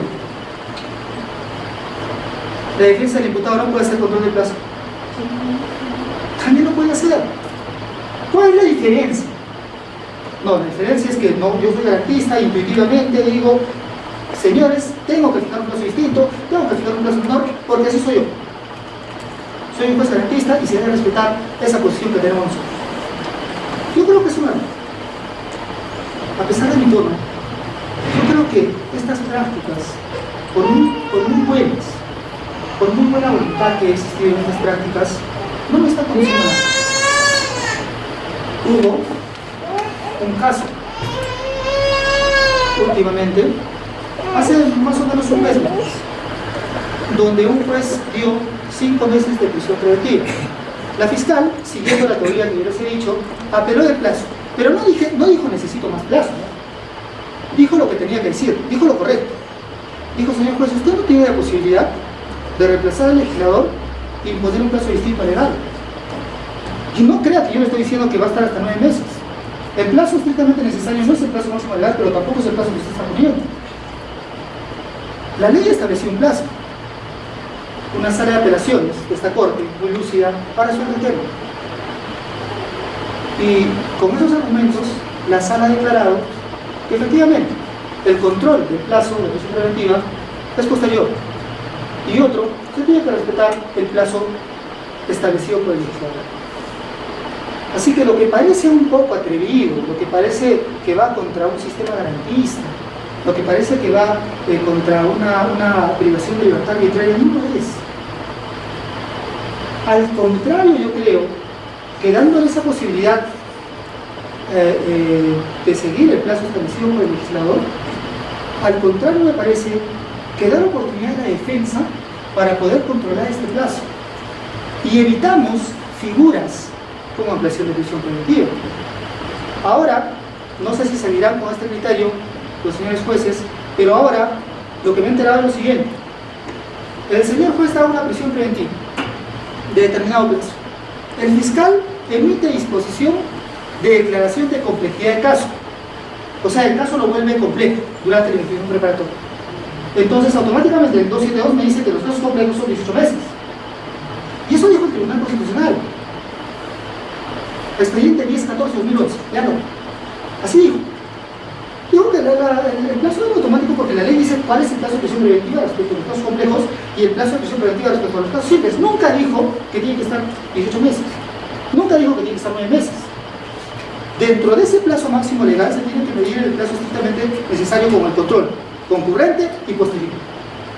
Pero de lo que me he enterado es de lo siguiente, que ahora necesitan ir ante el juez para decirle, oiga señor, bueno, claro, tengo que notificarle al juez la disposición de complejidad de la formalización, pero tengo que ir también respecto a la prisión preventiva, oiga mire, aumenteme el plazo. Y han creado otra figura, extraordinarios, se llama adecuación. En unos años va a venir otra vez ese juez supremo y les va a decir, oye, esa figura no existe, estamos cometiendo errores. Y no se dan cuenta que todo parte quizás de una mala interpretación, quizás de que no nos tenemos que meter con el plazo que establece el legislador, quizás tenemos que tener un poco de respeto al principio de separación de poderes.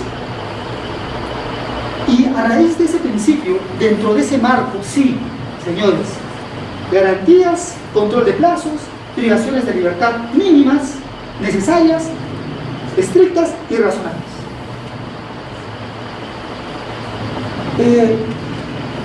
Estos son los problemas que podemos encontrar actualmente. Como les dije, no es una disertación o conferencia muy ortodoxa, porque lo que yo quiero es generar debate. He visto mucho en las ponencias que realizan que un ponente viene, dice lo que tiene que decir, muy bien, muy lúcido, y después evita un poco el debate. A mí me gustaría que sea al contrario. No tengo miedo de debatir, pero yo lo que quiero es que se pueda entender siquiera las figuras procesales que están en juego y poder entender el mundo, señores.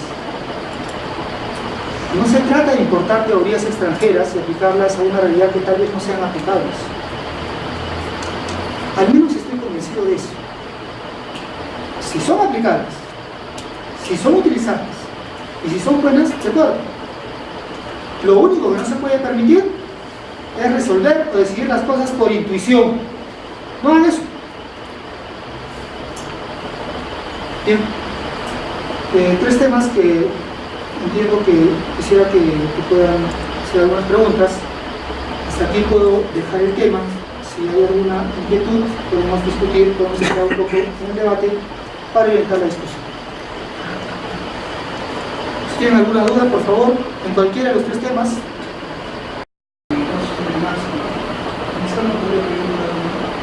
Un plazo no. No. Porque tan impedido está el juez de poder profetizar un plazo exacto, a priori, calcular un plazo razonable, como también el fiscal. Recuerda que la investigación preparatoria de la ley fiscal, ¿de acuerdo, verdad? Entonces el fiscal puede más o menos un poco tratar de avisorar lo que va a pasar dentro de su investigación. Incluso ello no le permite llegar a una conclusión adecuada, seguro. Porque en esa investigación puede presentarse otros actos de investigación no previstos, o puede ser que el imputado solicite otros actos de investigación. Entonces esa investigación que estaba calculada por un determinado plazo, tal vez se le escape de las manos al fiscal. Y lo peor, el fiscal no controla ni la etapa intermedia ni el juicio. Entonces, si no pudo calcular bien un plazo respecto de su propia investigación, menos aún va a poder hacerlo en dos etapas que él no controla. Y finalmente, no tiene por qué hacerlo, porque el plazo estrictamente necesario también puede ser controlado por el fiscal, puede ser controlado por el juez y tiene que ser controlado por la defensa. Ese plazo estrictamente necesario, como yo les dije, no es el plazo máximo legal, tampoco es el plazo máximo judicial, sino es el plazo nacional, estrictamente necesario. Aquí hay un gráfico que les puede resumir más o menos lo que decía. Hay un plazo máximo legal, 9 a 18 meses, de acuerdo si es simple o complejo, y dentro de ello, la práctica nos ha dicho que hay un plazo máximo judicial, menor a 9 a 18 meses. Ninguno de ellos es el plazo razonable, que es absolutamente necesario. Ni el plazo máximo judicial que calculó mal el juez, ni el plazo máximo legal que calculó seguramente el legislador, pero que pudo sobrepasar con una prolongación de prisión preventiva, o pudo no utilizarse todo el plazo inicial, de 9 a 18 meses. El plazo razonable no se mide por los plazos máximos legales y judiciales. El plazo razonable siempre se mide por lo estricto que se requiere en cada proceso, en cada caso. Y lo estricto que se requiere no es posible medirlo anteriormente, o sea, de forma anterior, examen. Siempre concurrente cuando ya hay una presunción de irracionalidad del plazo, o posterior, cuando ya hay vulneración al plazo. Y ese control, claro que lo corresponde, por supuesto que lo corresponde. Adelante. Doctor, puedo apreciar que su disertación ha querido evidenciar en el fondo una desnaturalización en la praxis de la cuestión del plazo, ¿no? Entre el plazo legal, el plazo judicial y el plazo razonable. La pregunta es, ¿a qué atribuye usted la causa que ha generado esta desnaturalización de la praxis? A todas las causas que generan la desnaturalización de las instituciones jurídicas. ¿Sabe qué? ¿Sabe qué pasa? Lo que pasa es lo siguiente. Una pequeña reseña, ¿ya? Un segundo. Con esto del neoconstitucionalismo, ¿qué pasó? El neoconstitucionalismo nos dijo lo siguiente, que nosotros como legisladores podíamos ser arbitrarios en la nación de leyes. Y como podíamos ser nosotros como legisladores arbitrarios en la nación de leyes, tenía que haber un equilibrio. Porque yo de repente saco un delito de sicariato, saco ese delito de violación sexual de menor de 18 años sin consentimiento y es delito. Entonces, tenía que darle un poder a los jueces para que puedan hacer controles de las leyes. Estos controles eran controles de constitucionalidad y ahora por obligación de constitucionalidad. Tratados y constitución.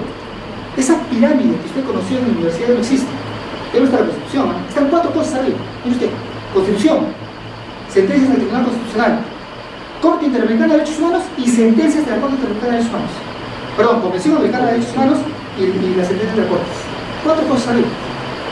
Y cuando se les dio este poder a los señores jueces, les dijeron, oye, tú no tienes por qué sujetarte a la ley. Tú puedes hacer un control de constitucionalidad, de convencionalidad, y por lo tanto, toda la ley es derrotable. Todo se puede ponderar, todo es ponderable. Como se nos metió eso de que todo es ponderable, todo es derrotable, todo es interpretable, entonces yo como juez puedo decir, bueno, cada legislador en mi opinión se equivocó, yo voy a sacar esto. Y sabe que a lo que he llegado, ya como un paréntesis, a lo que ha llegado este tema del nuevo constitucionalismo, que está siendo criticado muchísimo, yo les invito a que lean un librito pequeñito de un debate sobre la ponderación entre el señor García Amado y Atienza, Manuel Atienza. Ustedes hacen sus conclusiones. Yo no voy a ir partidario de nadie, pero García Amado es un posibilista. Critica mucho la ponderación, porque dice que no nos trae ninguna seguridad. Yo voy muchas veces al con una norma y creo que se va a cumplir porque está en el Código Constitucional. Y el señor juez me sale con que no, es criterio de este despacho. ¿Han escuchado esa palabra? ¿Es criterio de este despacho? Eso es intuición. No es más, es intuición. Es solo intuición. Entonces, con esto de la ponderación, ¿saben a lo que han llevado? A reemplazar a un tribunal constitucional. ¿Se acuerdan que hay una norma en Código Procesal Penal que se permite condenar al absuelto? ¿Sí? La condena al absuelto, artículo 425 del Código Procesal Penal. Hay una casación de la Corte Suprema, vinculante todavía, que dice que no se puede condenar al absuelto y que todos tienen que seguir esa casación. O sea, la Corte Suprema ha expulsado del ordenamiento jurídico una norma. ¿A quién le corresponde expulsar una norma del ordenamiento jurídico, señores? Al Tribunal Constitucional. Pero la Corte Suprema, pues, ponderación, y yo he visto sentencias de aquí de la sala, de esta ciudad, sentencias que dicen, está solicitando la revocatoria. El Ministerio Público está solicitando la revocatoria, por lo tanto pide que se condene al absuelto. Pero un momento, dice. Como ya hay una casación y yo no puedo hacerlo, entonces no se puede condenar al absuelto. Por lo tanto, solo me puedo pronunciar sobre la nulidad. Yo le leí, le di una copia izquierda. O sea, una sala se puede ir contra el texto claro y expreso de la ley. ¿No era que tenía que ser contra el difusor? ¿Así no estaba pensado nuestro sistema? Ahora no, ya han hecho su acción de inconstitucionalidad y la han expulsado del ordenamiento jurídico. La casación anterior era mucho mejor, porque la casación anterior dijo, sí, es complicado condenar al absuelto, pero solo vamos a interpretar esta norma. Ahí sí la interpretenla. Solo se va a poder condenar en 3 situaciones: cuando haya nueva prueba en segunda instancia, cuando no se atente contra el principio de inmediación, un razonamiento que no sea adecuado, y la razón no es tomar adecuada. Pero en estos casos solo puedo condenar interpretación restrictiva, se quiere, perfecto. Pero ¿quién ha dicho? Y otra vez, y ya no entiendo, que la Corte Suprema puede expulsar del ordenamiento jurídico una norma sin más. Y todos aplaudimos garantistas. Y una sala, o las salas, entiendo que tendrán que hacerlo, dicen, no, lo siento, hasta no me condenan al absuelto. Oye, pero yo como fiscal, hay una norma. Lea usted bien, señor juez, mire, el 425 dice. Eso no me importa. Mi Corte Suprema, sala penal permanente, dice esto. ¿Qué debía hacer el juez si considera que no? El debate es amplísimo. Yo sé que no vamos a meter eso, pero ¿qué debía hacer el juez si considera que no se puede condenar al absuelto? No debía hacer control difuso. ¿Y a quién eleva en consulta el control difuso? A la sala social y constitucional, no a la sala penal. A la sala social y constitucional. En Arequipa se dieron 2 casos. Y la sala social y constitucional dijo, sí puedes, ahí está la norma, condena al absuelto. Ese es el problema. Con esto de la ponderación, todo se puede. Fíjense, hay normas que uno va pues seguro, ¿no? Yo sé que se va a resultar esto, no, esto no es esto. Porque hay ponderación. Ese es el estado actual de lo que está pasando. Quiero ser más incisivo en el tema de todo disculpa. Según su posición, ¿usted cree que esto es consecuencia de lo que está en boga el neoconstitucionalismo o es una consecuencia de la mala práctica de ser partidario del neoconstitucionalismo? Es un problema de conceptos y acaba de tocar el tema. Exacto. Si yo soy partidario de una corriente, al menos la tengo que seguir bien. Esa corriente no estaba pensada para eso. Pero lo que yo hago siempre es desbordarme, salir salirme de los límites de una determinada teoría, doctrina, dogma, si se quiere, lo que quiera llamarle, y comenzar a cegarme frente a las normas del obligatorio cumplimiento. Ese es el problema. ¿Eso que origina? Una mala práctica. ¿Más? Bien, señores, yo les agradezco la tolerancia. Adelante. Doctor, voy a poner un tema real, ¿no? Real en el campo del trabajo. Usted habló de prisión preventiva, ¿no? Después presupuestos materiales, legales de convicción, la de pena, el periodo de fuga. Entonces, si, digamos, va en apelación con la prisión preventiva, ¿qué debe ser el juez superior? ¿En qué debe estar su apelación? O digamos, su revisión. Tiene facultad de decir, señor, ¿sabe qué? Esto no es tal delito. Es tal delito. O sea, digo, ¿qué está haciendo? Está digamos, resolviendo la apelación de la preventiva o yéndose al fondo del proceso. Ahí también hay un problema grave, que se está yéndose más allá de lo que es una buena pregunta. ¿Sabe? Hay una norma en el Código Procesal Penal que le permite al juez anunciar a las partes que puede haber una calificación distinta, más grave incluso que la del recurso fiscal, anunciar para que haya debate y pronunciarse sobre ello. En la prisión preventiva no puede hacer eso. Lo que usted plantea es interesante. ¿Qué pasa si yo voy con un delito de robo agravado y resulta que es un delito de hurto agravado? Y el juez dice, no, pero esto no es robo agravado, es hurto agravado. Entonces voy a recalificar. O señor fiscal, le ordeno que recalifique. ¿Podría hacer eso? Pues no. Pero sí, lo que puede hacer es decir lo siguiente, ya yendo a lo que usted dice, al tema en concreto. Como yo no encuentro elementos de convicción suficientes y fundados por un delito de robo agravado, no voy a dar con la prisión por falta de este presupuesto seguramente. Pero lo otro, impedir en la calificación jurídica que realiza el fiscal y que va a practicar o que va a perseguir el fiscal, pues no. Y algún caso práctico, yo tengo una provincia que la venía. Entonces, con ese delito preventiva con el delito de reglaje y posición estatalística. Después me la concedió. Las partes apelan y va a la sala. Y yo fundamenté el tercer presupuesto que está relacionado con muchos criterios de la teoría de fuga, y que había de fuga porque la pena es alta, alrededor de los motivos de penas, la pena es alta y van a jugarse. Pues. Punto uno.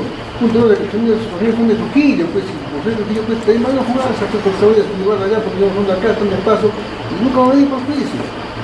La sala. ¿Qué le dice? Esto no, técnico de fuga. Tiene un tío conocido, según su dicho de NIC y según que han dado en su declaración. Y que eso no es, sería llevar ahí y casi un infarto. Es un tratado de una tentativa. No se da presupuesto de asociación ni de reglaje. Entonces, ¿qué estamos haciendo? Entonces, a mí me dejan sin piso. Dos aclaraciones. No se vayan con la idea de que he podido decir o he podido insinuar que el periodo de fuga solo radica en la gravedad de la pena. Ya lo aclaré.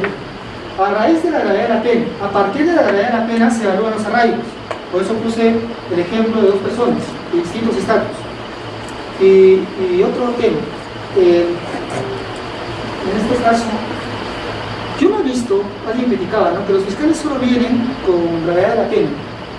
Discúlpeme, si me ponen un ejemplo bueno, yo no he visto ni un fiscal que vaya con un requerimiento de prisión preventiva a un juez y que le diga, señor juez, peligro de fuga, gravedad de la pena en una línea, y nada más. Nunca he visto. Siempre el fiscal dice, por la gravedad de la pena se puede ir porque esta persona, bueno, no tiene domicilio, este trabajo no lo arraiga, no lo sé. Pero hacemos un ejercicio argumentativo un tanto extraño. Los jueces lo que hacen es, no, sí arraigo. Y solo queda la gravedad de la pena. Pero el Tribunal Constitucional ha dicho que por razón de la gravedad de la pena no le puedo dar. ¿Saben cuál es el ejercicio que hacen? Claro, me encargo de descartar primero y después le echo la culpa al fiscal, pero tú me estás viendo solo por la gravedad de la pena. Pero como el tribunal ya ha dicho, entonces tenemos que tener cuidado con eso. El punto medular sí es, empuja persuade a una persona a huir por esta gravedad, fundada en graves elementos de convicción y con una prognosis de pena altísima. Y de acuerdo a la valoración que tenga esta persona, al arraigo que tenga, podemos dar un pronóstico de huida o sujeción. Y este pronóstico de huida o sujeción es el resultado que nos va a permitir afirmar el peligro procesal. Bien, señores, les agradezco la tolerancia de verdad. Muchas gracias por estar con nosotros.